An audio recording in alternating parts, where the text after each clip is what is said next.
What is up, guys? It's Verns back here again with another Supercoach video. This time it is the round 17 review, and look, pretty disappointing, to be honest here.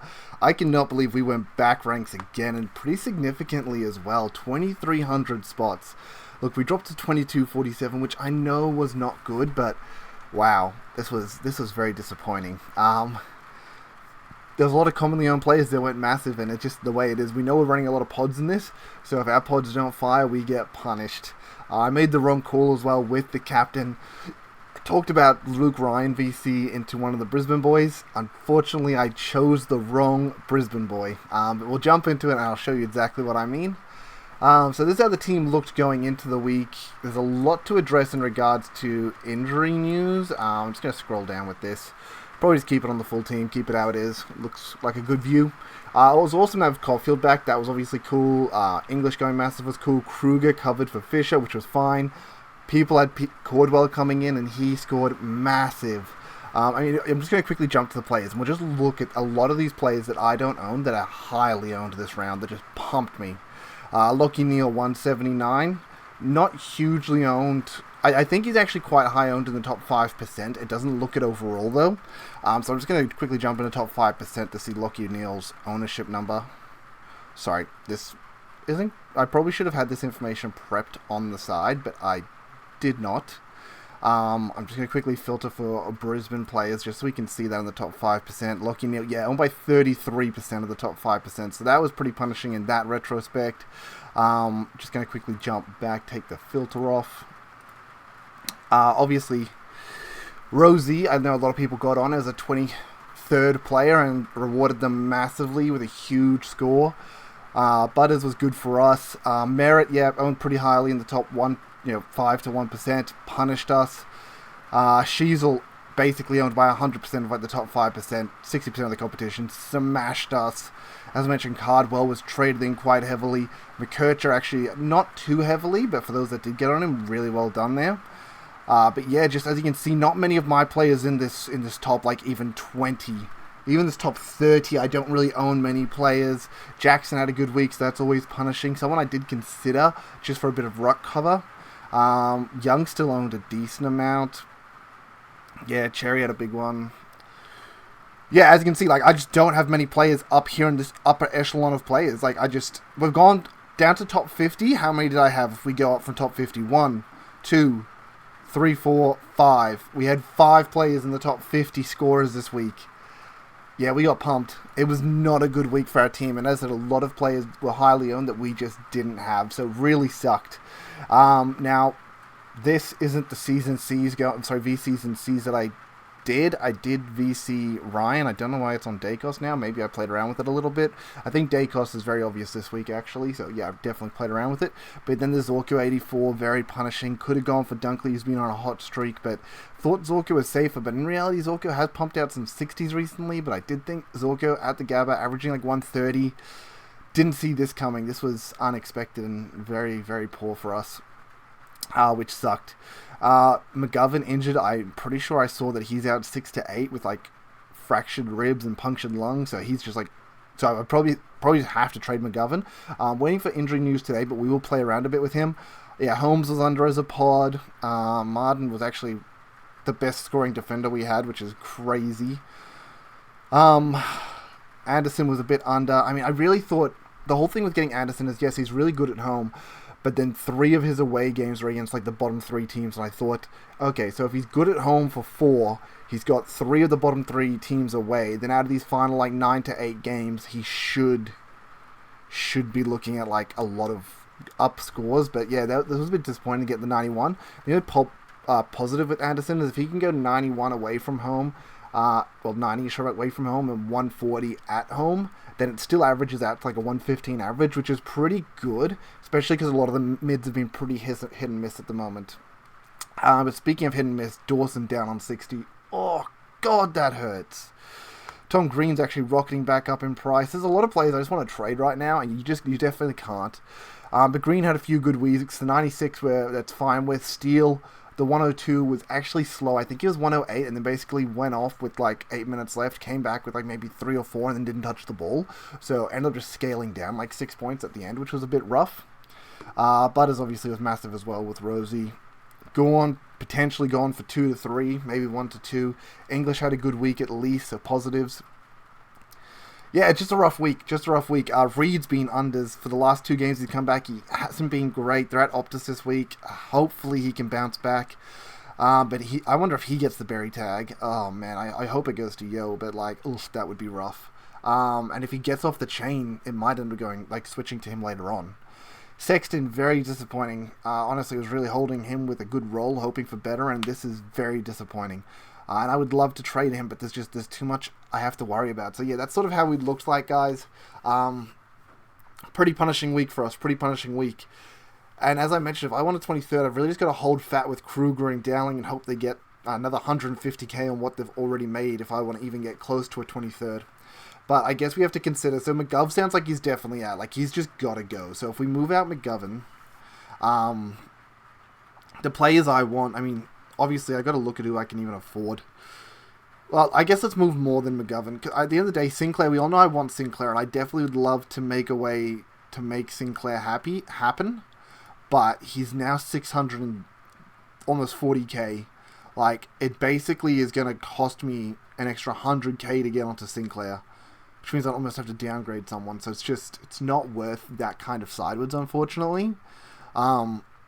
If we do go a bit lower, Newman's definitely a pod. Bailey Dale's not quite a pod. I think the play that stands out for me with their amazing run, I mean, Yo could definitely be a play here. Talked about how good Crisp has been, but only when he was 100k cheaper would I consider him. Yo, I don't want the injury risk when I'm using a sideways right now on McGovern. So I think I'm probably just going to go Nass. For the upside of like the Marvel run, him being a young player, I think he can do enough. We all know I wanted him as like a 23rd player from the get-go, so me moving him now doesn't feel so bad. The other thing to consider is if Gorn goes out, because if Gorn's, he said he wants to be gone 1 to 2, but it's expected 3 to 4. Man, the only player I really want, honestly, is Tom DeConing, but now he's 340k. Technically, I could get him, but I'm paying up 40k from Gorn. That's disgusting. What's his run? I have to make sure he's got a good ruck. Tim English this week? You're kidding me. He's got Tim English? And that's got to be a Marvel. Oh my god. Cherry's kind of restrictive. Solo gives up points. He's already given up 140 to DeConning this year. No. And then Pies ends on Marshall. Yeah, I don't know if I could not take DeConning, honestly. Like, come on, bro. Like, that's kind of cracked. That's nuts. Like, if I'm not going him, I've got to pay up at Gorn's current price, which sucks. I got him for like 700 plus K. At Gorn's current price, I've basically got to pay up for anyone. The only one I'm not paying up for is Rowan Marshall. I'm not going Rowan Marshall. I'm not going Luke Jackson. Oh, actually, Sean Darcy, I think he's fine. I'm pretty sure Sean Darcy is fine. Did they end? What happened? What game am I thinking of? Maybe I'm thinking of Gorn. I think Gorn was put on ice because we thought he wasn't injured, but the game was done. Who did Freo just beat? If I go down, yeah, they just beat Richmond. Was Darcy the same concern where he went off just as a precaution? Oh, he's run. Look at those last 2 games. Into Briggs, super weak Ruckman. Into Solo, giving up big points. I mean, outside of Essendon, it could be a Melbourne without Gorn. Jackson could actually have a pretty crazy run to end this season. And getting Jackson also puts 100k in my back pocket. Which, you guys are probably sitting there thinking, Vern, what does 100k really matter? Well, say I got a Jackson right now, it basically put just under 200k. Next week I could very easily, maybe with Dowling and Kruger, get a 23rd. But then I'll use my last 2 trades. Yeah, I'd literally use my last 2 trades. I think I just have to hold if that's the case, but let's just look at this, because if we went Dogger, let's say Kruger and Dowling at 220k next week, downgrade them for 120k, 300k up on 220. I'm still 520k. I can get a loophole player, a yin yang.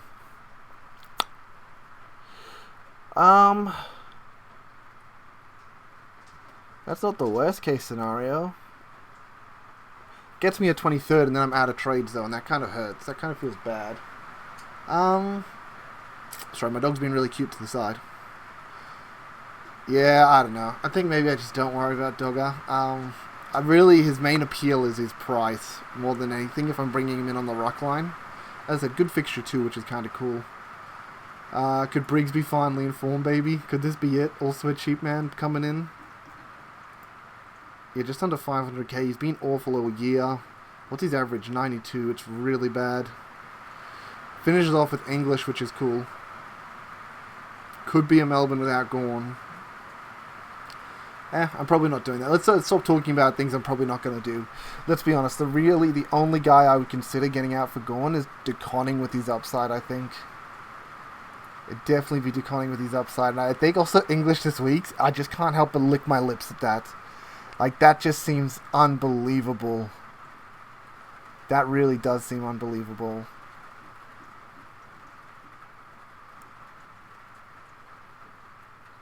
Wow, look at the projected scores. It thinks he's going to get up to...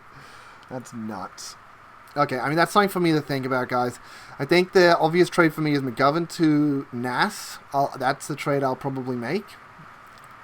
And then we'll throw DeConning in for now, but there's a good chance maybe I hate the idea of using Kruger for cover. I'm just going to tank so many points for so long. Yeah, I would be tanking points for ages doing this. Oh, it looks like new DPPs came in. I only just realized because we have the pink final, like we finally had the pink flexibility. So I could technically have a look at Kruger and then roll the dice with pink. I'm never rolling the dice with pink. Never. I guess the other thing is how does Kruger go? Because I can always put Kruger here. I can make him an emergency. See how Kruger goes. If he actually puts out a good score, we take it. And this is only under the assumption Fisher is back. Because if Fisher's not back, then... As I said, technically I can cover with pink, but it's not the play. It's so bad. It's so bad, that play. Holy moly, that just sounds like the absolute worst. I've just got to be honest. Yeah, I mean, as I said, so that's what I'll be considering this week, guys. I know there's more trades and more players to go in and out. I think, yeah, Nas is easy for me. Gawn, do you trade him? As I said, I think it comes down to actually how Kruger performs. Because if Kruger goes pretty well, let's just say for some reason he puts out a 90. Yeah, it's not going to be as good as DeConning, but it saves us a trade. And then we can hold Gawn, take the 90, and if he ends up only being gone a week, it's an absolute genius play. Even if he's gone 2, it's not the worst case scenario. So, I mean, I don't mind that. Yeah, okay, so that's going to be me looking at the week ahead. We're going to jump into VCs and Cs. I think it's very obvious. Dacos into Geelong. Pretty weak midfield at the MCG. Potentially could get a tag, but he always just, play VC very easy on him. Collingwood also give up a lot of points to defenders. So, I mean, if you wanted to go for Cheeky Holmes or Stewart, I guess so. But I think you probably just roll it with Dacos. It's just a safe, easy option. Then we're looking down the list, and this is where it gets a bit more complicated. So, Freo, Hawthorn, nothing screaming to me in that game. I mean, if you have a Sarong, I guess, but it's at UTAS. Yeah, I'm not too happy with that. Sydney North, yeah, nothing screaming to me in this game. Yeah, not interested. Marvel, Carlton, Dogs. Sorry, Carlton Dogs. You know, this is where if you had DeConning, you could actually go for the cheeky DeConning. I would love that. He's been in such red-hot form. Like, even if we just click on this man for a second, and you take a look at what he's done. Obviously, he had the one game that he missed as a bit of a rest, but look at that. Look at that 5-round average. 130, 140, 140, 170, 130, basically. His 5-round average must be insane. Like, 150 plus? 144, 150 on the 3-round, but still... Yeah, bringing in DeConning, he just seems so safe right now. I would, if Pitnet, assuming Pitnet's not playing, because if for some reason you got news Pitnet would playing, you'd probably just never do it. But let's say he isn't playing, then you just slap the C on DeConning, and that's so easy. That just seems amazing. St Kilda, Adelaide, it's a hard one because St Kilda give up points to midfielders, but Dawson probably gets tagged by Windy. Yeah, Steele could maybe score, but he hasn't been in form. Melbourne, Essendon, not really interested in... I mean, obviously, if you have Merritt, you'd be very interested in Merritt. Outside of Merritt, yep. I mean, I think that's pretty safe fullback. Their midfield's cooked. They don't have Gorn. Seems pretty easy. This is the other one that I could consider is Gold Coast into Port, because we all know Anderson's form at home is exceptional. Absolutely exceptional. So could definitely do that. Port haven't been tagging either. And I feel like they have been giving up points to midfielders, so I do not mind the idea of Anderson into Power. Richmond, GWS. I don't trust anyone in this game. You can't trust Tom Green. It's that simple. And then West Coast into Brisbane. I mean, honestly, Neil, Dunkley, insane form from both of them. They both scream at you. It is away from home, though, and they're definitely been better at home. But I feel pretty safe with those guys, too. So I think there's a few options. We'll just run through that quickly. So I think Dacos, DeConning, Merritt, Anderson, and then the Lions boys. They would be the guys I'd be looking at that I'd be happy to go with. I'll be honest. If I end up deciding I'm gonna... Oh, this is so hard, though. I was going to say, if I keep DeConning, I would love to VC him over Dacos, but I was only going to keep DeConning depending on Kruger's performance. Which we don't know. We don't know. I might not go for Dacos, I'll be honest. We did mention a few other options there that I really like. So I don't mind the idea of putting the VC on DeConning. And the thing is, we have Livingston as the fullback here too. You can easily use Livingston in this last game. You just switch him with Zorko, put the C on Livingston, and you can basically do anyone up until this game. So basically, Gold Coast game upwards, you can VC. So I don't mind the idea of VCing DeConning here. Now, for some reason, Kruger scores really well, and I decide not to go with DeConning. I don't mind throwing the VC then on Anderson. Personally, as I said, I don't own Merritt myself, but I would go for then Anderson. And then if that doesn't work, I'm probably going to go for the guy that's in form, which is Dunkley. So I don't mind that, yeah. So we go DeConning VC, maybe an Anderson VC, Dunkley C for backup. That's probably it. And if we end up with a DeConning VC that fails, fuck, that's going to be embarrassing. I just really hope that's not the case. Then I'd probably just go C on Anderson. I'm pretty comfortable in Anderson at home. I know, it might be weird, but it's just, I feel comfortable. How's his previous performance at Port been? Yeah, I mean, last game he put big numbers on them. It's always hard to tell with young players because they haven't played them many times, and obviously they've drastically improved in the few times they've played them. So, but last time they put out good performance, he's playing at home. Yeah, I'm pretty confident with that. So that's my round wrap, guys. As I said, I don't even know if I'm going to follow through for this. I might even have to do just like a 5-minute update video. Just if you guys do want an update, jump on my Twitter. I haven't really released much on Twitter recently, but to be fair, I've been releasing videos Thursday night that basically tell you what I'm going to do. Like, it's locked in by Thursday night. Tuesday, Monday, it's not locked in, so I actually need to do a tweet to keep you guys up to date. So this week, as I said, I'll maybe do a 5-minute video. Maybe I'll put out a tweet. So jump onto my X. That's just Verns_Supercoach Hub. Follow along there. Also, I will be on the Supercoach Hub later tonight. So feel free to jump on, watch there. Jump in the Discord. Join the consensus team. Just a bit of fun there. A bit of banter and just a good community to be a part of. Obviously, this time of the year, I think a lot of this community stuff does get a little bit lackluster because people have run out of trades. They're talking a little bit less. It's more or less just a bit of frustration sometimes that people need a vent in those chats. Like, god damn. But yeah, if you have already liked or subscribed to the channel, I really appreciate it. I always just appreciate you all for being here. But make sure you have subscribed for your consistent injections for Supercoach content directly into your YouTube feed. But till next time, guys, peace, later.